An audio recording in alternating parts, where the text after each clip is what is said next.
रस तत्व प्रदान करने वाली, भगवान की अविरल भक्ति और मुक्ति के मार्ग को प्रशस्त करने वाली है। ऐसी पुनित पावन भगवान देवादिदेव महादेव की रसमय आनंदमय शिव महापुराण की कथा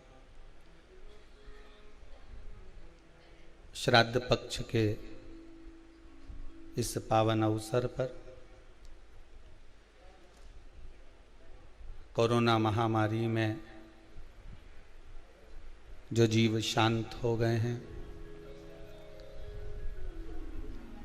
कोई अधोगति में एक्सीडेंट, पानी में डूबने से, सर्प के डसने से, या युवान अवस्था में कम आयु में किसी कारणवश हार्ट अटैक, शुगर, बीपी आदि में, या कोई गंभीर बीमारी कैंसर आदि में जो जीव शांत हुए हैं, जिनके हृदय में अभी जीने की बहुत अभिलाषा थी, ललकता थी, उत्साह था, परिवार के लिए कुछ करने का एक उमंग था, ऐसे जीवों की गति के लिए पितृपक्ष में पितरों की शांति हेतु पावन पितृमोक्ष हवन गौ माता के घृत द्वारा एवं शिव महापुराण की पावन कथा इस कुबेरेश्वर धाम से आज प्रारंभ हो रही है, जिसके मुख्य यजमान श्री सुरेश सत्यनारायण जी अग्रवाल, जो कि चोपड़ा जलगांव से आए हुए हैं, साथ में गोपाल मुक्तिलाल जी अग्रवाल, जो कि औरंगाबाद के निवासी हैं, जो इस पावन शिव महापुराण की कथा का रसास्वादन ये दोनों यजमान मिलकर जनमानस तक, संपूर्ण विश्व तक, जलगांव और औरंगाबाद से आए हुए ये दोनों यजमान परिवार इस पावन कथा का रसास्वादन करा रहे हैं। यज्ञ के प्रतिदिन जो गौ माता के घृत की आहुतियां आप सबके पूर्वजों के लिए, पितरों के लिए जो समर्पित की जा रही है, 21 ब्राह्मण काशी, इटारसी, होशंगाबाद, उज्जैन, ओमकारेश्वर, परली बैजनाथ से जो ब्राह्मण जन सभी आए हैं, उनके द्वारा शिव महापुराण जैसे यहाँ चल रही है, उसी के 24,000 श्लोक से पूर्वजों के उद्धार के लिए सांकल्य अग्नि में जा रही है, घृत जा रहा है। आप लोगों ने जो नाम भेजे हैं अपने अपने पूर्वजों के, अपने अपने पितरों के, वो व्हाट्सएप पर, जो समिति के व्हाट्सएप पर आए हैं, जितने भी नाम, गोत्र, मोबाइल नंबर आए हैं, आपको सबको सूचना प्रतिदिन जितने नाम की आहुति होती जाएगी, आपको व्हाट्सएप पर सूचना दे दी जाएगी कि आज आपके नाम की आहुतियां छूट चुकी हैं, आपके नाम की आहुतियों के साथ में ब्राह्मण भोज हो चुका है, आपके नाम की आहुतियों के साथ में गौ माता के चारे का भी विशेष व्यवस्था करी गई। पूरा आयोजन निःशुल्क है, आपका शुल्क निःशुल्क, पूर्ण तरह से ये निःशुल्क रखा गया है, जो कि विठलेश सेवा समिति की ओर से। हाँ, आपका कोई सहयोग राशि आती है, वो गौ माता को, मंदिर को समर्पित है, ब्राह्मण भोज में समर्पित है, पर किसी से मांग कर या यहाँ से कहकर कि आप इस चीज के लिए आप प्रेरित हैं, आप दीजिए, नहीं, भाव से आप उन सभी जीवों के कल्याण के लिए इस पावन यज्ञ से जुड़िए। जो नाम आपने भेजे हैं, जिनके नाम की आहुतियाँ आज छूटी हैं, कथा प्रारंभ होगी, उस समय पर उनके नाम चलते हुए आपको दर्शन हुए होंगे। कथा विराम होगी, फिर 5-10 मिनट पहले जो आगे के क्रम है, प्रत्येक जितने नाम आए हैं, जिनकी आहुतियाँ आज छूटी हैं, उन सब के नाम की क्रम चलते हुए टीवी पर आपको दर्शन होते जाएंगे। बस निवेदन इतना है, शिव महापुराण की कथा जो पितरों की शांति के लिए, अधोगति में शांत हुए जीवों की शांति के लिए, गर्भ में कोई बच्चे अगर शांत हो गए 4 महीना, 6 महीना, 8 महीना, 10 महीना या गर्भ से निकलने के बाद जो बच्चे शांत हो गए हैं, उन जीवों के कल्याण के लिए आप अगर शिव महापुराण की कथा श्रवण कर रहे हैं तो निवेदन केवल इतना सा रहेगा कि आप 7 दिन की कथा पूर्ण तरह से श्रवण करें।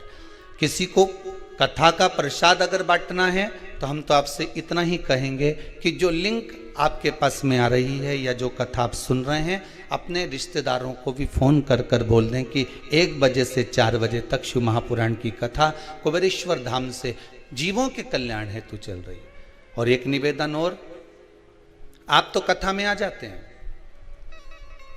आप तो कुबेरेश्वर धाम आ गए या आप अपने घर में बैठकर कथा श्रवण कर रहे हैं, तो कथा में आप तो पहुंच गए या कथा आपने श्रवण कर ली, पर आपका चित्त कथा में लगा ना लगा। आपने शिव महापुराण की कथा श्रवण करने के लिए बैठ तो गए, टीवी के सामने भी आप बैठ गए, कथा सुनने के लिए ऑनलाइन कथा श्रवण करने के लिए बैठ भी गए, पर आपका चित्त, आपका मन, आपकी बुद्धि, आपका विचार शंकर से जुड़ा कि नहीं जुड़ा, शिव महापुराण से जुड़ा कि नहीं जुड़ा, ये तो हमको नहीं मालूम। पर इतना जरूर मालूम है कि जिन जिन के घर में इस शिव महापुराण की कथा को पितृमोक्ष के अंतर्गत अपने घर में चालू करा और टीवी का वॉल्यूम अगर तेज कर कर आप श्रवण कर रहे हैं, तो जितनी दूर तक ये कथा जाएगी उतनी दूर में जो भी अधोगति में मरा होगा, जिसकी भी गति बिगड़ी होगी, उसकी तो मुक्ति हो जाएगी, उसका मोक्ष हो जाएगा। हमें ये नहीं मालूम कि आप सुन रहे हैं सही से कि नहीं सुन रहे। आप थोड़ी देर सुने, उठकर चले गए, फिर आए, फिर बैठ गए, या सोफे पे बैठे हो, पांव लंबे कर लिए, पलंग पर लेटे हो, आराम से श्रवण कर रहे हो। जिस भाव से श्रवण करो, कुर्सी पर बैठकर कथा श्रवण करो, अपने अपने घरों में जिस भाव से आप कथा सुन रहे हो, बस इतना सा निवेदन है। जैसे सुबह सुबह आरती लोग मंदिर में करते हैं तो चोंगा चला देते हैं, माइक चला देते हैं। क्यों चला देते हैं? कि उतने जितने भी लोग हैं उसको श्रवण हो जाए, वो आरती का संचार हो जाए। पर शिव महापुराण की कथा इस पितृ पक्ष में अगर आपकी दुकान पर, आपके घर में, आपकी कॉलोनी में चल रही है, तो वॉल्यूम थोड़ा तेज कर कर संपूर्ण जितने भी इस कोरोना महामारी में शांत हुए हो, या हमको तो दिखते ही नहीं है कि कोई जीव मर गया तो शांत होने के बाद वो इधर उधर भटक रहा है, पर शिव महापुराण के शब्द उसके कानों में जाएंगे, इस हवन का भाग उसके कानों में जाएगा, तो यह विश्वास है कि उस जीव का कल्याण स्वतः ही हो जाएगा। ना उसको पिंड की जरूरत, ना उसको तर्पण की जरूरत होगी, वो स्वतः ही तर जाएगा। साधारण सी शिव महापुराण की कथा नहीं है महाराज। जब भगवान देवाधिदेव महादेव ने भगवान ब्रह्मा जी से कहा कि सृष्टि का संचार करिए, सृष्टि का निराकरण करिए, इस सृष्टि को निर्माण करना प्रारंभ कर दीजिए, भगवान शिव ब्रह्मदेव से कह रहे हैं आप सृष्टि को रचिए।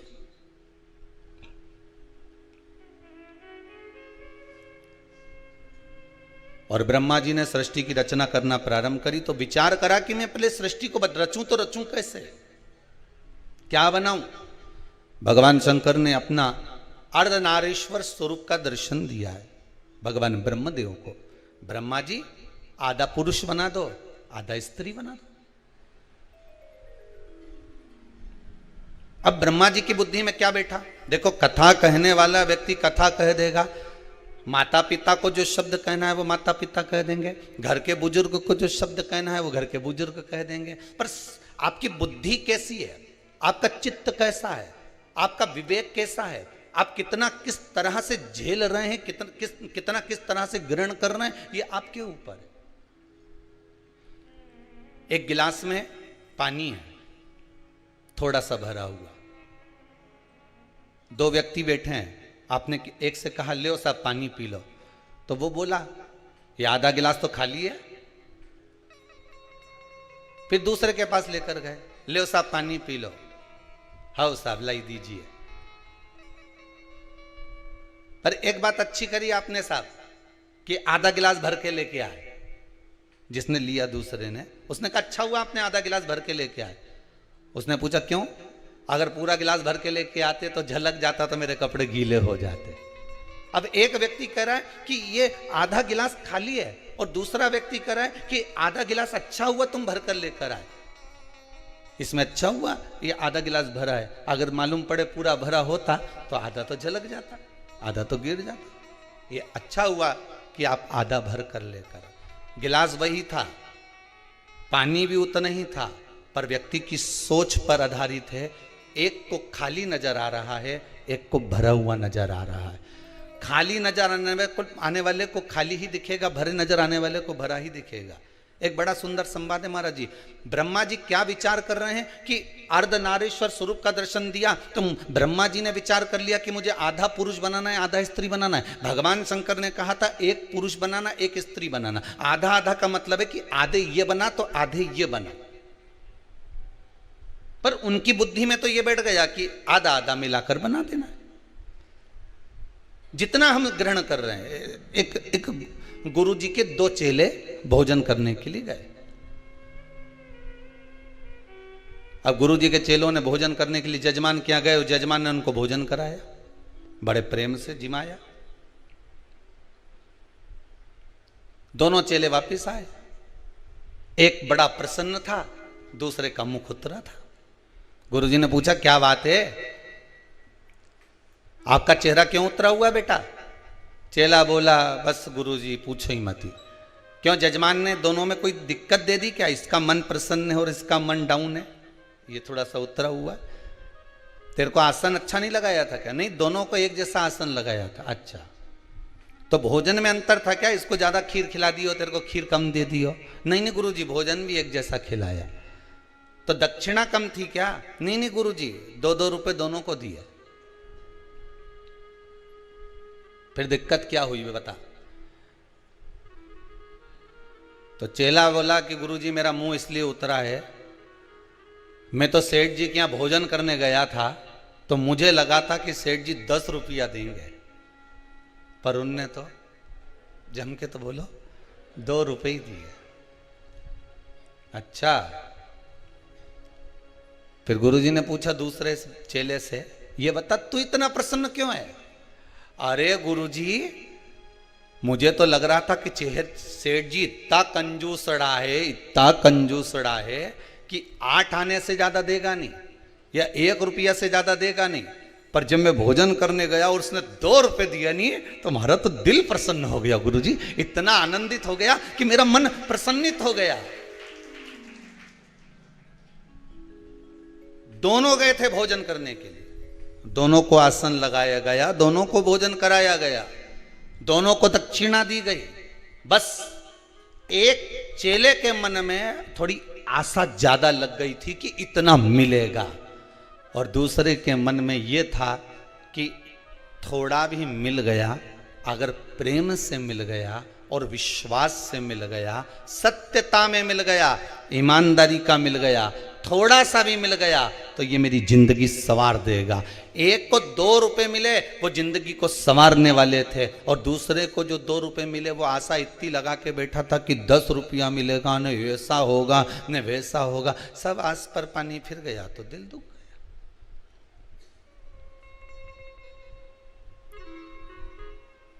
शास्त्र कितनी सुंदर बात कहता है, आशा एक राम जी से दूजी आशा छोड़ दे, नाता एक भोले जी से दूजा नाता तोड़ दे, साधु संगे राम रंगे अंग अंग रंगिए, जाई विधि राखे भोले ताई विधि रही है। तुम्हारे मन चित्त वृत्ति जिस भाव में भगवान रखे उस भाव में रहने का प्रयास करिए। जहां भगवान जिस भाव से रखने का प्रयास करे आपको, उस भाव से रहिए महाराज। पर अपने जीवन को सत्यमय बनाओ, क्योंकि शंकर को सबसे ज्यादा, इस महा बेलपत्र से भी ज्यादा प्रिय मेरे शिव को अगर कुछ है तो क्या प्रिय है? जम के बोलिए जरा, सत्य प्रिय। शिव को अगर बेलपत्र से भी ज्यादा अगर कुछ प्रियता लगती है, मेरे भोलेनाथ को अगर इस बेलपत्र से भी ज्यादा प्रिय है तो वो सत्य प्रिय है। सत्यम शिवम सुंदरम, सत्य प्रिय। शंकर की प्रियता सत्य में है, शिव की प्रियता सत्यता में। और जब हम सत्य की ओर अग्रण्य होते हैं महाराज, जीवन सार्थक हो जाता है। शिव महापुराण एक बहुत सुंदर बात कहती है, अगर आपको अच्छी लगे इस श्राद्ध पक्ष में तो उतार लेना, और इस श्राद्ध पक्ष में अच्छी नहीं लगे तो वो कंडा की रोज धूप देव, नहीं तो छोड़ देना। नहीं, अच्छी लगे तो उतारना अपने जीवन में। शिव महापुराण की कथा एक बात बहुत अच्छी कहती है, जब तक शरीर चले और तुम्हारे घर में चले तब तक सारे पुण्य के काम कर लो। समझ में आ गया? समझ में आ गया ना? जितने आस्था पर कथा सुन रहे हो, जितने फेसबुक यूट्यूब पर कथा श्रवण कर रहे हो, जितने लोग ऑनलाइन कथा सुन रहे हो, आज शिव महापुराण की कथा को इस श्राद्ध पक्ष में जो पूर्वजों को समय है, पितरों का समय है, अधों का समय है, आहूतों का समय है, वासुकों का समय है, इस श्राद्ध पक्ष में एक चीज अपनी जिंदगी में उतार लीजिए कि जब तक शरीर चले और तुम्हारे घर में चले तब तक सारे पुण्य के काम कर लो, क्योंकि इसके बाद मौका नहीं मिल रहा है। इसके बाद मौका नहीं मिलेगा। शरीर नहीं चलेगा तो कुछ पुण्य कर पाओगा है? अब मन में सोचो कि मैं तो बढ़िया नवरात्रे का व्रत करूंगी, अब मालूम पड़े वो अभी कल ही कोई कह रहा था, कौन कह रहा था हमारे को याद नहीं आ रहा, कल कोई कह रहा था गुरुजी हमारे वो एक रिश्तेदार हैं, उनने सावन के महीने में पूरे महीना व्रत करा। हमने कहा हमने तो एक बार भी कथा में नहीं कहा, हमने कभी बोला? हम तो कहते हैं कि बल्लभ कुल की एकादशी करो तो बकरी जैसे चरो। ये जजमान लोग पूछते रहते हैं कि गुरुजी कथा सुनेंगे तो व्रत रखना जरूरी है। हमने कहा खूब खाओ, डट गए, मना नहीं। हम मालूम यहाँ तक हम तो कह देते हैं महाराज जी, श्रीमद् भागवत में कहा कि भागवत सुनने का नियम क्या है।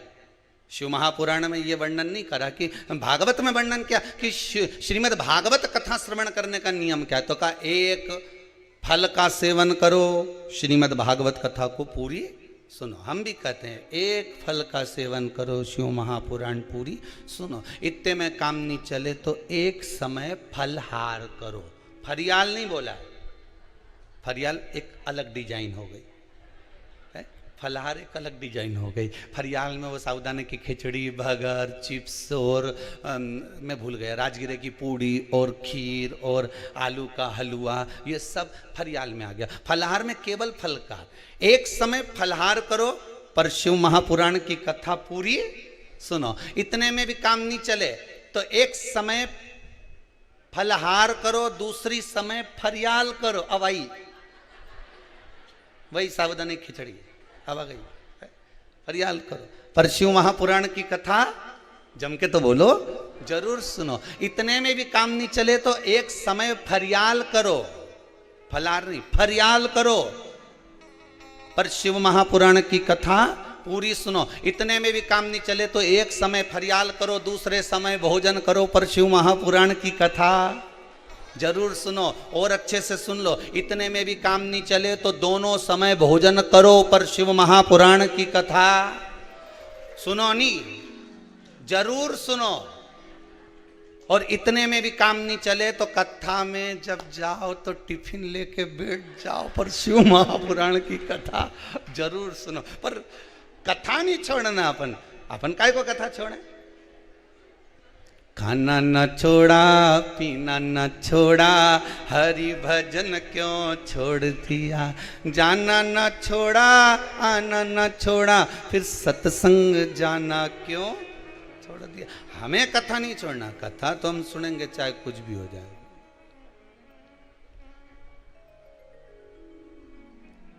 चित्तवृत्ति में रख जाए कथा।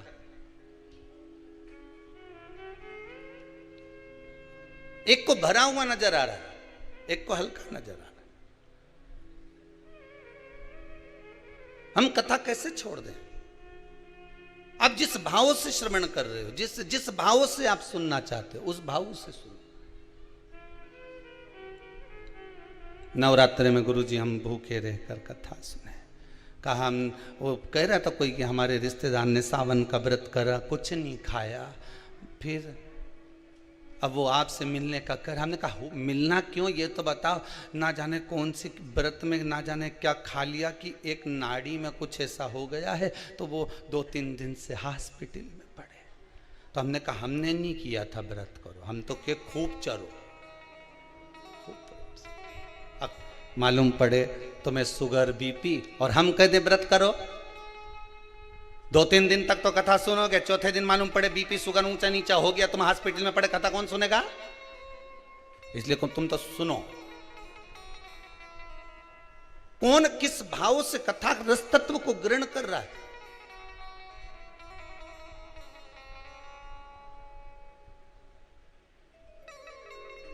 श्राद्ध पक्ष चल रहा है,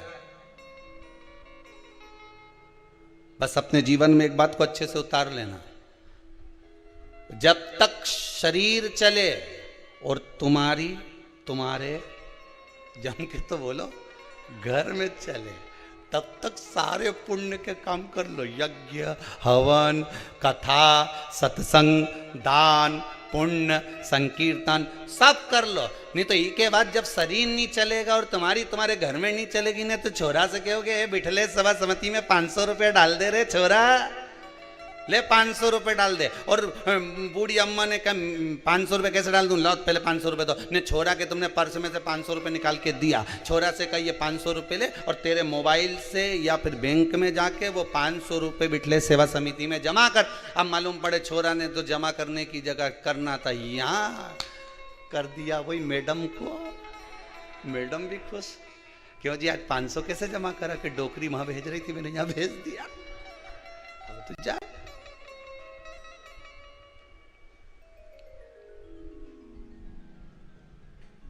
शरीर चले और तुम्हारी घर में चले, जब तक खूब पुण्य करो साहब, क्योंकि शरीर चलना जब बंद हो जाएगा, सही साथ नहीं देगा, तो फिर व्रत करोगे तो हो पाएगा? बोलो थोड़ी जी होगा कहीं?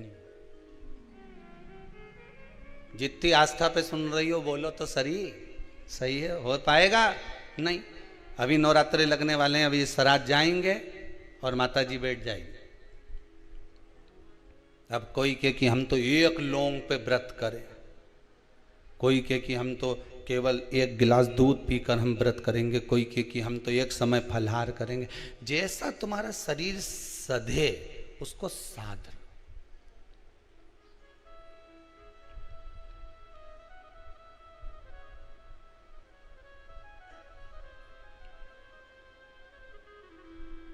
जैसा शरीर सधे।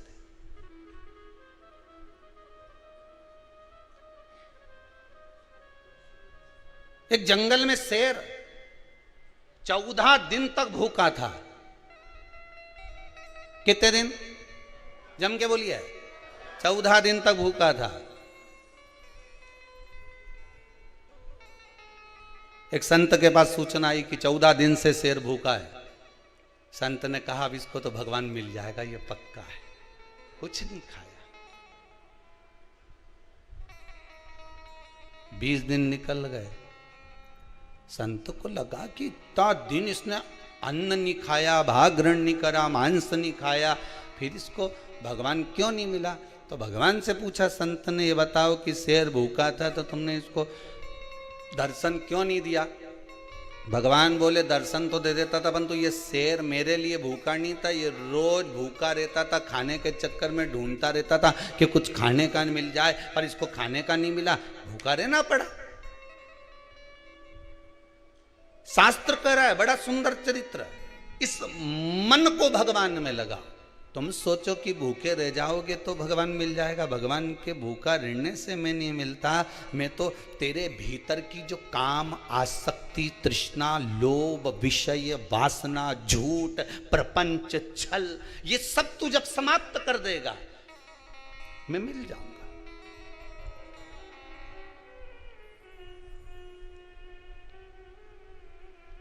दूसरों की स्त्रियों के प्रति, नारियों के प्रति, कन्याओं के प्रति दृष्टि तो तुम्हारी गलत है। और केवल नवरात्रे में 9 दिन व्रत रख के तुम ऐसे हो जाओ कि मैं तो एकम से लेके 9वीं तक कहीं नहीं खाऊं।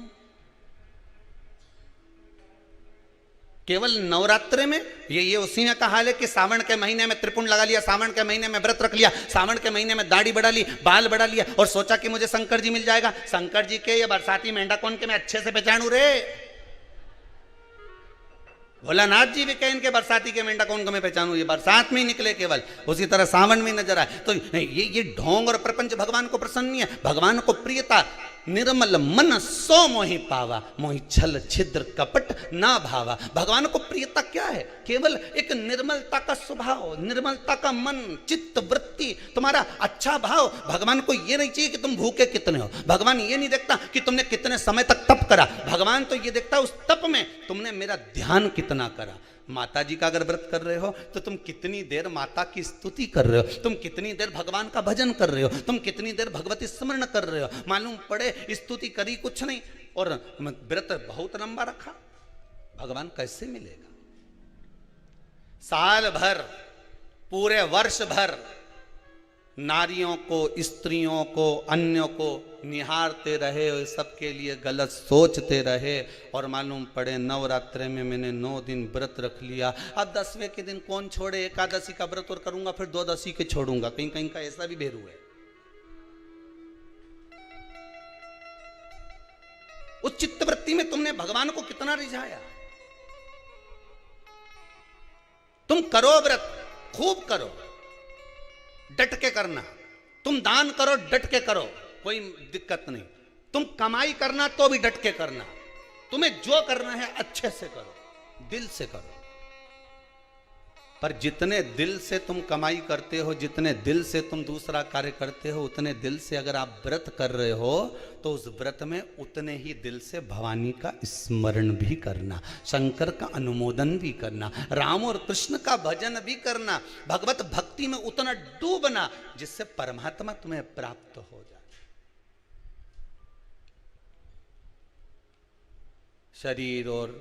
शरीर चले और घर में तुम्हारी चले तो खूब पुण्य कर लो, भजन कर लो।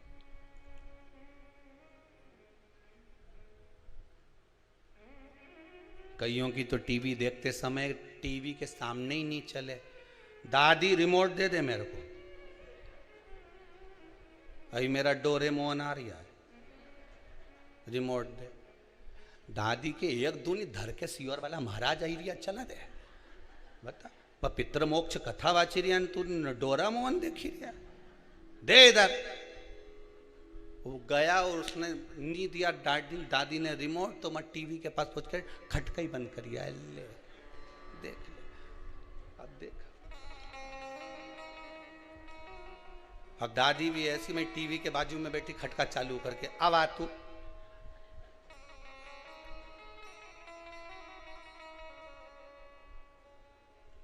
देखो एक बात आपको कहें, छोटे बच्चों को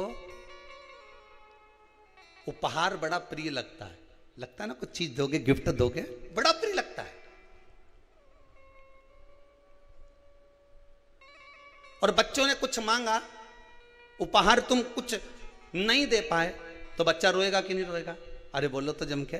इतनी दूर गई थी, सीहोर गई थी, कथा सुनने गई थी, मेरे लिए क्या लाई? अब उसको समझाओ कि भैया सीहोर तो माँ कुबेरेश्वर धाम से 12 किलोमीटर दूर था, वहाँ जंगल में तो महाराज ने कुबेरेश्वर महाराज के बिठाया, वहाँ ना तो बिस्कुट मिले, ना चिप्स मिले, ना वहाँ पर कच्छू मिले। बस दोनों टाइम महाराज जी भोजन करा दे, एक बार नाश्ता करा दे, 2 बार चाय पिला दे, छुट्टी। अब यहाँ कहाँ जाए इतनी दूर, बताओ। तो मेरे लिए क्या लाई? अब बच्चों को उपहार प्रिय है, और मालूम पड़े तुम बच्चों को उपहार नहीं दोगे तो रोएगा कि नहीं रोएगा?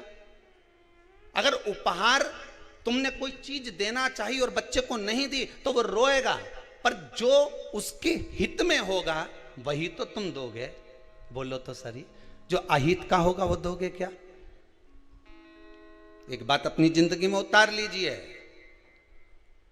उपहार बच्चों को नहीं दिया तो थोड़ा समय रोएगा, फिर चुप हो जाएगा। पर बच्चों को यदि अच्छा संस्कार नहीं दिया तो जिंदगी भर रोएगा, फिर कोई चुप नहीं करा पाए। उपहार नहीं दिया तो बच्चा थोड़े समय रोता है, चुप हो जाता है, पर बच्चों को यदि अच्छा संस्कार नहीं दिया तो बच्चों को जिंदगी भर रोना पड़ता है, जिंदगी भर। अब उपहार जरूरी है कि संस्कार जरूरी है? जिस घर में पानी की कमी होती है, जिस गांव में पानी की कमी होती है, वहाँ की फसल बिगड़ जाती है। जहाँ संस्कारों की कमी, वहाँ की नस्ल बिगड़ जाती है। हम पहले भी कथा में बोले हैं, जिसको दुनिया चुनती है वो संसद में जाकर बैठता है, और जिसको मेरा शंकर चुनता है वो शिव महापुराण में जाकर बैठता है। अगर आप भी टीवी के सामने, भले आस्था चैनल के सामने शिव महापुराण की कथा को, पितृ मोक्ष शिव महापुराण की कथा को, इस पावन पितृ शांति यज्ञ का दर्शन कर रहे हो, पितृ शांति हवन का दर्शन कर रहे हो, इन ब्राह्मणों के द्वारा निर्मित इस पावन 24,000 श्लोक की इन आहुतियों का दर्शन कर रहे हो, शिव महापुराण का दर्शन कर रहे हो, ब्राह्मण भोज का दर्शन कर रहे हो, भोजन भंडारे का दर्शन कर रहे हो, गौ माता का दर्शन कर रहे हो, तो भाग्यशाली समझना। जिसको मनुष्य चुनता है वो संसद में बैठता है, जिसको मेरा शंकर चुनता है वो सत्संग में बैठता है, वही शिव महापुराण में बैठता है। ये तो तुम्हारे हाथ में रिमोट रखा है, बदल सकते हो टीवी, पर तुम्हारा चित्त, तुम्हारी वृत्ति, तुम्हारा मन शंकर से अगर लगा हुआ है तो समझ लेना तुम कथा नहीं सुन रहे हो। अगर आपका मन कथा में लगा हुआ है तो आप कथा नहीं सुन रहे हो, शंकर कथा को श्रवण कर रहे हैं, शिव सुन रहे हैं। और आपके घर में अगर टीवी चल रही है, शिव महापुराण की कथा मोबाइल पर, फेसबुक पर, यूट्यूब पर या टीवी पर चल रही है, उसका जो वॉल्यूम बढ़ा हुआ है, उसके शब्द जैसे सिंह गर्जना करता है, शेर धाड़ता है, तो छोटे छोटे जीव भाग जाते हैं, हिरण आदि छोटे छोटे पक्षी पशु भाग जाते हैं। उसी तरह जब शिव महापुराण के शब्दों की गर्जना होती है तो ना जाने कितने पाप कर्म हमारे चले जाते हैं और ना जाने कितने जीवों का कल्याण हो जाता है, मात्र उसकी गर्जना से, मात्र शिव महापुराण के स्मरण से, शंकर के अनुमोदन से।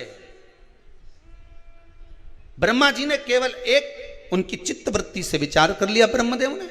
ब्रह्मा जी विचार करे कि मुझे आधा आधा बनाना था, तो ब्रह्मा जी ने दोनों को जोड़ के बना दिया। अब जो जुड़ के बना ना, वो किन्नर उत्पन्न हो गए, आधा पुरुष आधा स्त्री।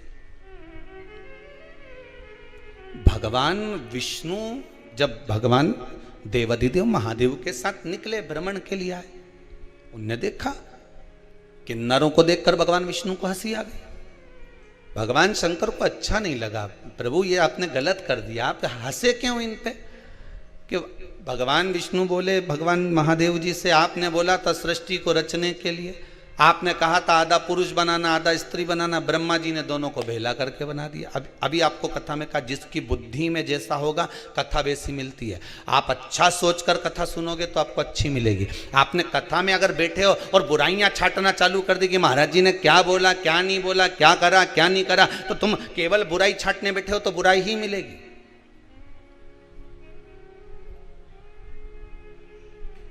केवल बुराई नजर आएगी। जब तक तुम्हारे छोरे की शादी छोरी से नहीं हो जाए तब तक छोरी ऐसी लगे इतनी बढ़िया लड़की है गुरुजी, ऐसी बढ़िया, उसका परिवार का लोग भी अच्छा है, उसकी माँ तो इतनी सीधी बापड़ी, उन्हें बोलना ही नहीं आए, बहुत बढ़िया। उसका पिताजी बेचारा दुकान पे जाए न जाए, 2-3 भाइयों का परिवार है, दोनों तीनों भाइयों तो बेचारा खूब चतुर ने, बेचारा यही हमारा BI जी घना सीधा अच्छा, और उनका छोरा भी इतना बढ़िया बेचारा, इतना सीधा साधा, ने पूरे परिवार का गुणगान गाओ। कब तक? जब तक भावन नहीं टल जाए। और जी दिन शादी करके आई, उसका 1 साल निकलिया,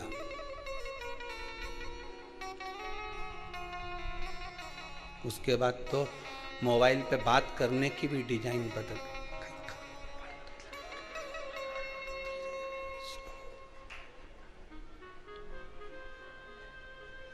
अब बेटी पूछे मम्मी क्या हुआ, बड़ी दुखी, मारे कहीं मालूम था, मैं तो हीरा समझी थी, कोयले की खदान निकली।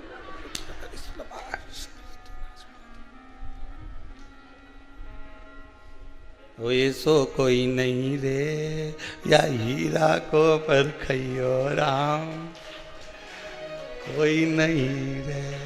अभी तुम्हारी दृष्टि अच्छी थी इसलिए उसकी माता भी अच्छी लग रही थी, बोलो सही है कि गलत है? अभी तुम्हारी दृष्टि अच्छी थी इसलिए उसके पिता भी अच्छे लग रहे थे। बोलो सही है कि गलत है? तुम्हारी दृष्टि अच्छी थी, तुम सीधी थी, इसलिए सामने वाले सीधे नजर आ रहे थे। बहू आने के बाद तुम टेढ़ी हो गई तो जम के बोलो सामने वाला भी टेढ़ा हो गया। दृष्टि का भेद है महाराज, इसके सिवाय कुछ भी नहीं है। अब क्या कह रही है? ये सब उसकी मां सिखा रही है। पहले क्या बोल रही थी? उसकी मां तो ऐसी पगली होके कहीं नहीं यार, बेचारी सीधी सादी। हाँ उसकी चाची और तेज न, उसका छोटा भाई तेज न, वो तेज, पर मां सीधी न, उसका बाप सीधा। अब कौन नजर आ रहा है? वो तो जब जाए नहीं जब उसकी मां कहीं ना कहीं सिखाए। अब ये कौन बोल रही है? जम के बोलो जरा।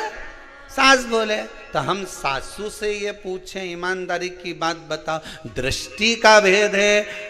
काला कलर का चश्मा पहनोगे तो सब काले ही नजर आएगा, धर्म का चश्मा पहनोगे तो सब धार्मिक नजर आएगा, पुण्य का चश्मा पहनोगे सब पुण्यवान नजर आएगा, चोरी का चश्मा पहनोगे सब चोर नजर आएगा, संस्कारवान का चश्मा पहनोगे सब संस्कारवान नजर आएगा। धर्मात्मा को धर्मात्मा दिखता है, पुण्यात्मा को पुण्यात्मा दिखता है, पापी को पापी दिखता है, कपटी को कपटी दिखता है, बेईमान को बेईमान दिखता है, छली को छली दिखता है, प्रपंची को प्रपंची दिखता है, झूठे को झूठा नजर आता है। जैसी आपकी दृष्टि होगी सामने वाला वैसा नजर आएगा।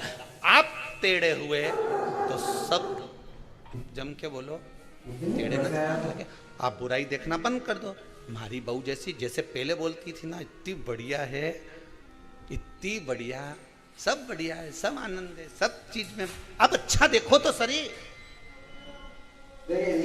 अरे वाह, दुर्योधन को कोई अच्छा ही नहीं मिला। भगवान के संसार में कहीं का अच्छा नहीं, सब बेकार। और युधिष्ठिर का पूरे संसार में एक आध तो ढूंढला कहीं का बुरा, कि सब अच्छे। दोनों की दृष्टि में अंतर था, वो बुरा देखे नहीं वो अच्छा देखे। दुनिया के लोगों की आदत है, यहाँ तो भगवान में लोग बुराई ढूंढ लेते हैं। वारे भगवान बांके बिहारी गजब, कितना लड्डू खाता हो तुम, गजब। गणेश जी महाराज क्या लड्डू में चकाचक रहे हो, कितना भोग लगे गणेश जी महाराज तुमके, कितना। गणेश जी महाराज मन में सोच रहे मेरी जगह आके तो बैठे, न हिलूं न डुलूं, बस ऐसे ही बैठे रहे। आके बैठ जरा, एक बार मालूम पड़ जाएगा कि लड्डू खाऊं कि नहीं खाऊं। इतना लोग मेरा दर्शन करने आए, इतना प्राण खा जाए कि लड्डू खाने की फुर्सत ही नहीं मिले। कई लड्डू खा,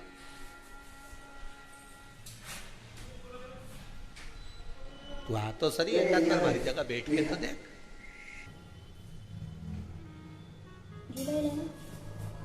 मैं 3 घंटा कथा में बैठे हुआ सियोर वाली महाराज की, तो बाबा रामदेव का सारा आसन लगा ले।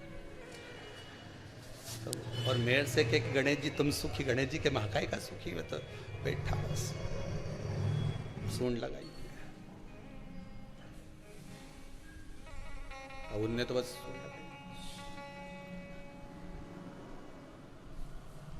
सुख कहाँ? अच्छा देखोगे अच्छा मिलेगा।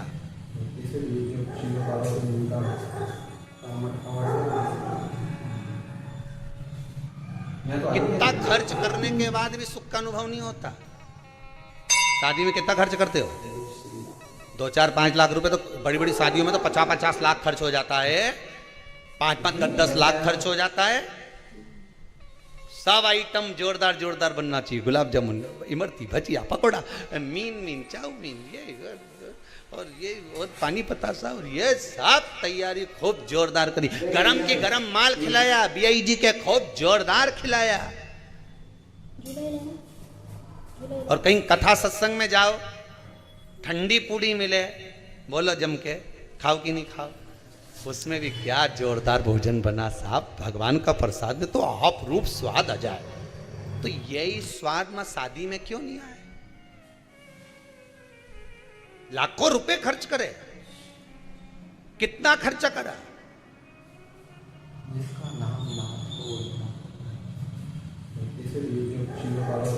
कथा में खर्च करा और एक शादी में खर्च करा, दोनों में अंतर है। शादी में जो खर्च करा वो 2 साल में मालूम पड़ जाएगा, जैसे ही बहू आएगी नहीं और जोरदार बार जब झड़ेगी गुलाब जामुन, रबड़ी, जब सोन पपड़ी झड़े का मुंडा से, तब मालूम पड़े।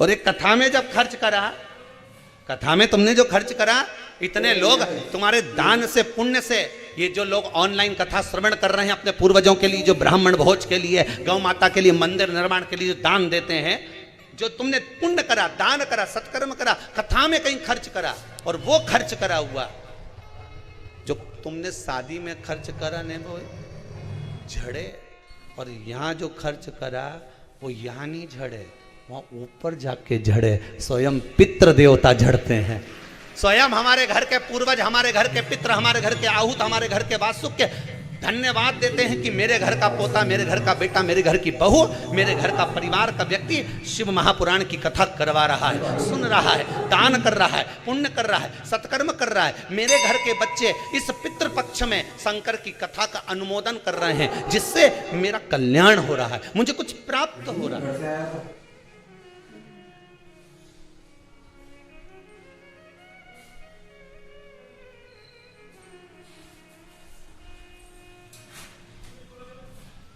कुछ मिल रहा है, आपकी बुद्धि जैसी होगी, चित्तवृत्ति जैसी होगी, वैसा हमें प्राप्त हो रहा है, वैसा हमें मिल रहा है।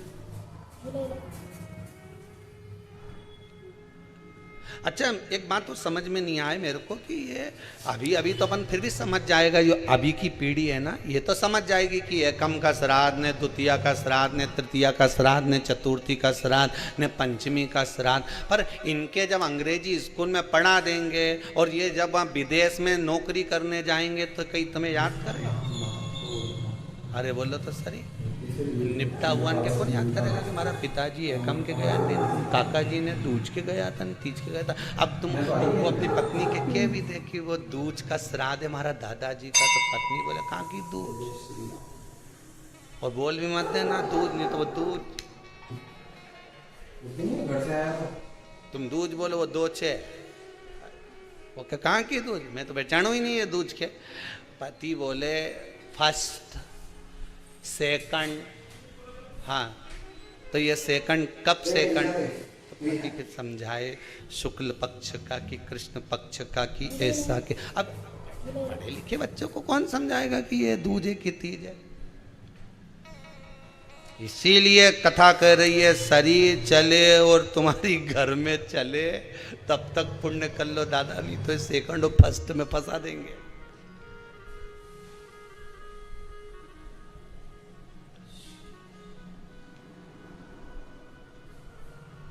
कहीं नहीं जाना। पहली रोटी किसकी बनती है घर में?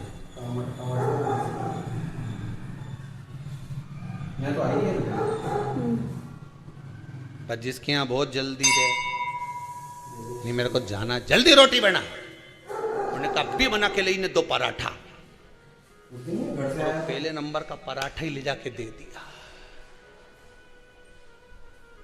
अब तुम तो बोले कि पहली रोटी खाएगी, तो क्या रोटी और पराठा में अंतर है? पर यह शास्त्र के कि तवा पे तो डली नहीं, कढ़ाई पे तो पड़ी नहीं, मतलब जो पहली बनी वही पहली जाना थी। पर अब उनके जल्दी जाना था तो रोटी, अब किसी ने कथा में कह दिया कि बता, हमने तो सियर वाला महाराज का मुंडा से सुनी थी कथा, उन्हें कहा था कि पहली रोटी गाय के देना चाहिए, तुमने पहला पराठा बना के उनके गाय खिलाया, तो क्या गई गौ माता से कम है कहीं? अभी तो गौ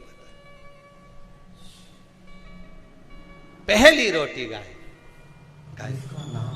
16 श्राद्ध में, श्राद्ध पक्ष में जो लोग गया जी नहीं जा सकते, ब्रह्म कपाली करने नहीं जा सकते, किसी जलाशय पर जाकर तर्पण तिलांजलि नहीं कर सकते, तो गरुड़ पुराण कहती है 16 श्राद्ध में 16 दिन तक गया फाल्गुन नदी का पूरा पुण्य, गया सुर का मुख का हस्त कमल का पूरा पुण्य गाय माता के मुख में आकर विराजमान हो जाता है। 16 श्राद्ध में गाय को एक रोटी अगर दी जाती है तो गया जी में पिंड दान करने का पूरा पुण्य फल जीव को प्राप्त हो जाता है, जीव को प्राप्त।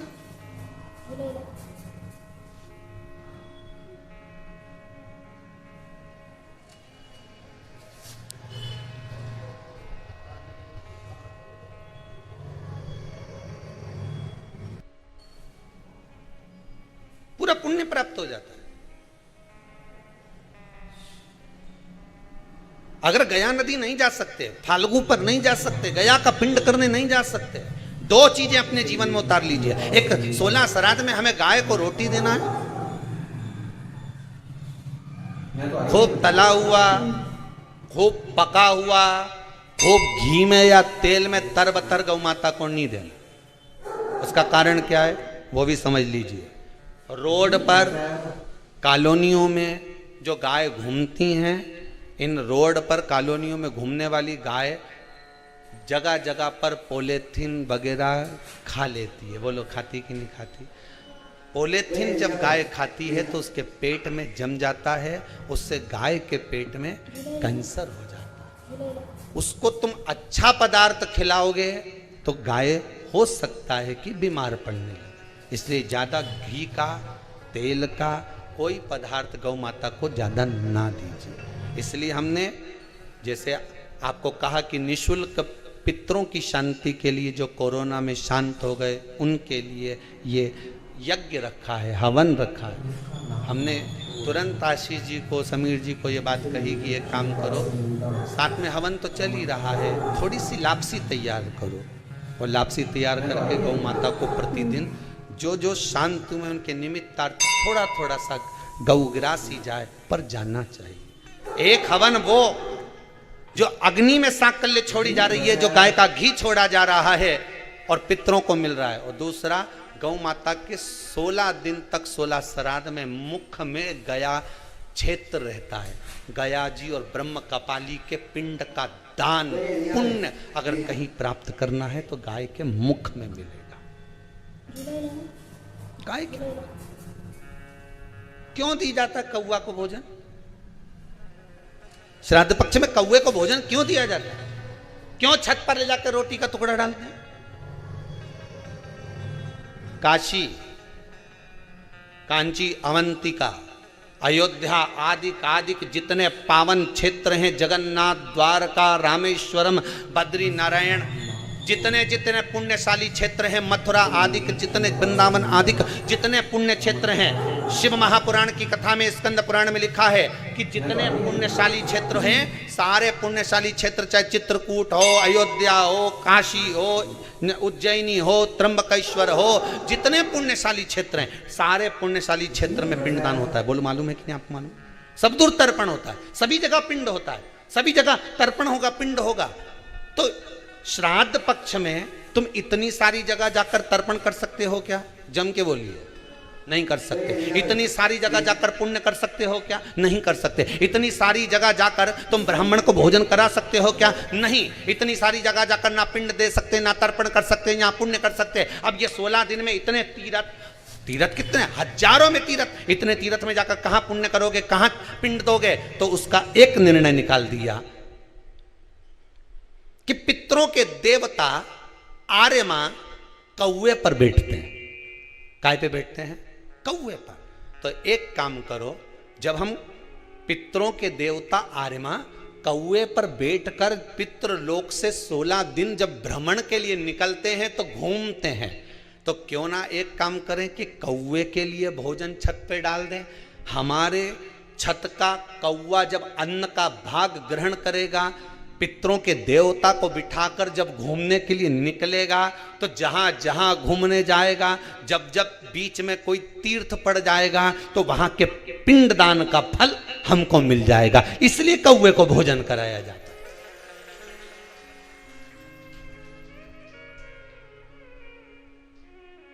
कौवे को भोजन कराने का कारण ही यही है।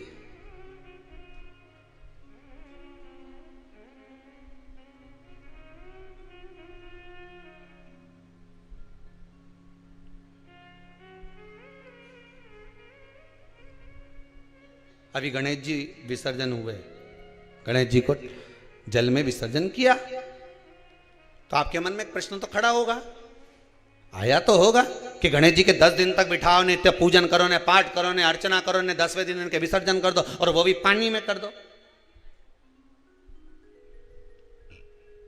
पानी में विसर्जन करो। तो ये कहां लिखा कि जल में विसर्जन करो? श्रीमद् भागवत पुराण की रचना जब वेद व्यास जी महाराज करने के लिए बैठे, वेद व्यास जी ने सुखदेव जी से कहा कि मैं मंत्र बोलूंगा, मैं श्लोक बोलूंगा, इसको लिखेगा कौन? तो सुखदेव जी ने बोला गणेश जी से विनती करो। गणेश जी से कहा कि आप लिखोगे? गणेश जी बोले मैं लिखने को तैयार हूं, पर बोलते बोलते तुम रुक गए तो मैंने भी लिखना छोड़ दूंगा, उसके बाद मैं भागवत को विराम दे दूंगा, मैं आगे नहीं लिखूंगा। अब वेद व्यास जी बड़े चक्कर में पड़ गए, क्या करें? तो गणेश जी से कहा मेरे श्लोकों में कुछ गड़बड़ी हो सकती है, उसमें से गलती को छांटना पड़ेगा, फिर लिखना पड़ेगा। कितना सुंदर संबोधन श्री वेद व्यास जी ने कहा कि मैं जो श्लोक बोलूंगा आपको लिखने के लिए है, उसमें मैं कुछ गलती करूंगा, उस गलती को छांटना है, तब श्लोक लिखना है। क्यों कहा वेद व्यास जी ने ये बात? गणेश जी भगवान है, वेद व्यास जी कहते हैं मैं तो संसारिक मनुष्य हूं ना, गलती तो कर सकता हूं। गलती कौन करता है? जम के बोलो भगवान गलती करता है क्या? नहीं, गलती कौन करेगा? मनुष्य। गलती मानव करेगा, गलती मनुष्य करेगा। और गलती करने के बाद अगर हमसे अपनी जिंदगी में कोई गलती हो जाती है तो एक बार क्षमा मांगने में कुछ जाता है क्या? प्रणाम करने में कुछ जाता है क्या? निवेदन करने में कुछ जाता है क्या? नहीं। गलती हो गई मुझसे, तो गणेश जी आप गलती को छांटना, लिखना। गणेश जी महाराज लिखने बैठ गए। लिखते लिखते लिखते लिखते 10 दिन हो गए गणेश जी महाराज को। शरीर में ताप पड़ने लगा गणेश जी महाराज के। वेद व्यास जी ने गणेश जी के हाथ का स्पर्श करा तो शरीर तो तप रहा था। वेद व्यास जी ने वहीं पर श्रीमद् भागवत के श्लोकों को विराम दे दिया। अब नहीं बोले। गणेश जी लिखते लिखते लिखते लिखते लिखते लिखते थक गए, ताप पड़ गया, शरीर गर्म हो गया। वेद व्यास जी ने कब करूं क्या? 10 दिन से लिख रहे हैं और शरीर पर ताप पड़ रहा है, करा क्या जाए? उन्होंने गणेश जी का हाथ पकड़ा, उठाया और कहा चलो प्रभु हमारे साथ में। वेद व्यास जी गणेश जी को ले गए और ले जाकर शीतल जल में श्री गणेश जी महाराज को बिठा दिया। गणेश जी को पानी के अंदर उनको विराजमान कर दिया कि अब आप ताप को थोड़ा ठंडा कर लीजिए।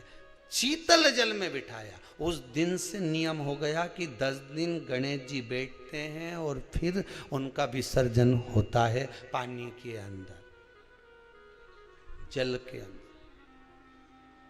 शरीर का ताप मिट जाए। तो गणेश जी ने वचन दिया है वेद व्यास जी महाराज को, आपने मेरे ताप को मिटाने के लिए मुझे जल में बिठाया है।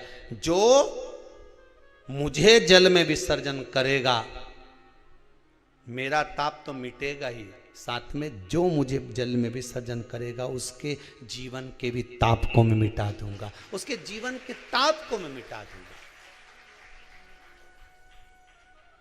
ताप मिटा दिया।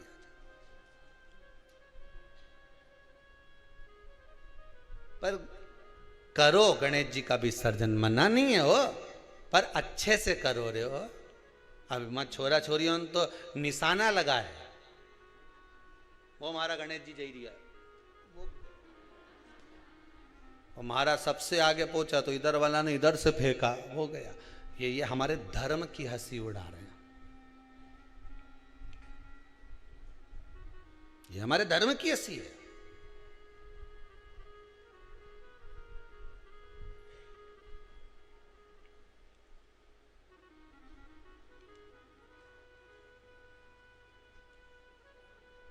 धर्म को बचाने का प्रयास एक हिंदू ही कर सकता है। आप बचाइए। अभी एक जगह पर कहीं कार्यक्रम था और वहाँ 2-4 लोग मिलने के लिए आए, और मिलने के लिए आए तो उनमें से एक बोले कि गुरुजी ये सब आपको राम राम कहेंगे, जय श्री कृष्णा कहेंगे, पर ये जो भैया साथ में आए ना ये बड़े चिढ़ते हैं भगवान के नाम से, ये कभी राम राम नहीं कहेंगे। हमने कहा अच्छी बात है, नहीं कहेगा तो मत कह दो। काय का काम काज है इनका? तो कि वो ढोल पार्टी है इनकी और ये सब बाजे बाजे का काम जोरदार। हमने कहा ठीक है, मत कहने दो। तो हमने भी प्रैक्टिकल करके देखा, भैया राम राम नहीं बोला। हमने कहा जय श्री कृष्णा नहीं बोला। हमने कहा हर हर नहीं बोला। अब मन में तो बात चुभे कि बताओ ये ऐसा कि गुरुजी ये जिस पंथ का है उसी पंथ का ले ही नहीं, राम का नाम, कृष्ण का नाम, शिव का नाम। हमने भी मन में सोचा, रे महादेव तूने अच्छे अच्छे बहरू के सुधार दिया दादा, ये कहां से आया?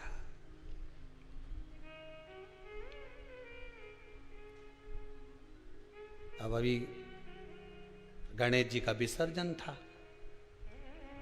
तो हमने कहा जाओ उसी के यहाँ का बैंड बुक करके आओ, और बैंड बुक करके आना, और जितना मांगे उससे 2000 ज्यादा देना। और 2000 ज्यादा दिया, वो बैंड पे आए। अब वो हमने छोरा उनसे किया, जाओ जरा बोल के आओ कि पापियों के नाश को, धर्म के प्रकाश को, राम जी की सेना चले, जरा भजन गा। वो माइक दिया, उन्हें गाया। हमारे साथ में जो चल रहा था, जो कि राम नहीं बोले, हमने कहा बोला, राम बोला, राम बोला। तो उसको गुस्सा आ गई, जिससे हमने कहा देख वो राम बोला। तो ये तुरंत उसके पास गया छोरा, क्यों रे तू तो राम जी का नाम नहीं लेता था, अब कैसे लिया? पैसा मिला है तो बोलना तो पड़ेगा।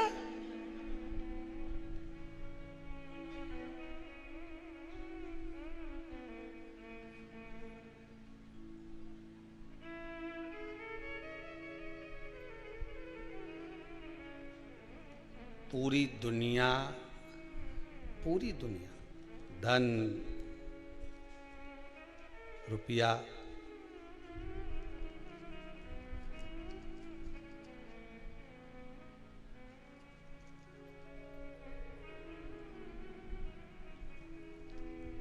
एक जरा सा कुछ कर्म भी किया जाए तो पूछ लिया जाए कि भाई धन कितना मिलेगा,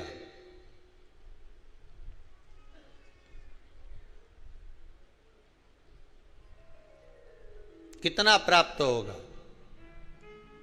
द्वारा किया गया भजन काम आ गया। कई माताएं आके कहती है हमारी बहू को कोरोना हो गया, कोई कहे हमारे इसको कोरोना हो गया। मोहल्ले में, सोसाइटी में, गली में, परिवार के लोगों को होना चालू हो गया था गुरुदेव। पर शंकर की कथा सुनते रहे तो विश्वास था कि मुझे नहीं घेर सकता। यह विश्वास आपका जीत गया।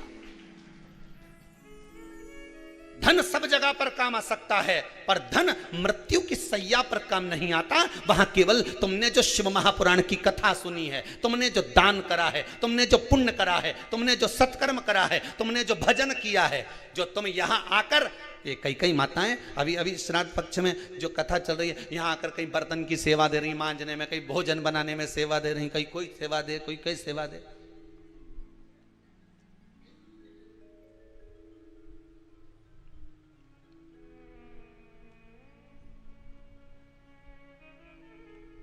सेवा तुम कर लो।